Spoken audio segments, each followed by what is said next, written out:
Hello, Melissa here with you today, and today I'm going to show you a seam finish that you can do with your regular sewing machine. This is a bias bound seam finish. Sometimes it's also called a Hong Kong seam finish, and it's super easy to do, adds a cute little touch, and I'm going to show you how to do it. Okay, here are the supplies you'll need. You'll need whatever you're sewing that has a seam allowance that needs to be finished. And you need some bias cut strips. These are 1-inch wide strips that I'm using today.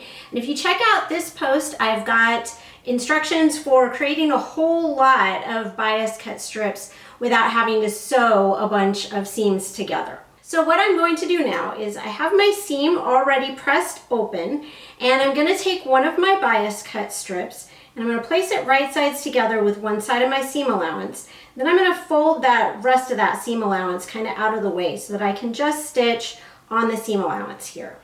We're going to finish that with a 1/4-inch seam. And here's what that looks like when you're finished. So now what I want to do is I'm going to use my iron and my ironing pad, and I am going to fold this bias strip around to the wrong side of the fabric.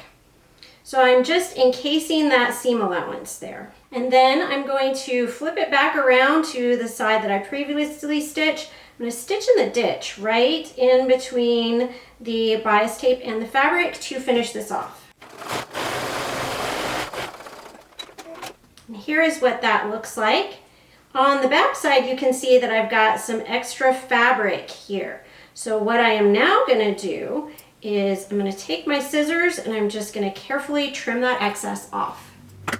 Now, this does leave a raw edge here. That's the bias cut edge. But as you can see as I'm running my fingers over it, bias cut edge doesn't fray or lose threads in the same way as an edge that is cut on the grain line. Like you can see how I can pull threads really easily out of this edge here. And that's what would happen as you continue to use your item or wear it, is that the seam could continue to fray. But with this seam finish, you can see that the raw edge is underneath now, and so there are no raw edges on the part that would be touching you if this was a garment. I'm going to really quickly do the same thing on the other side.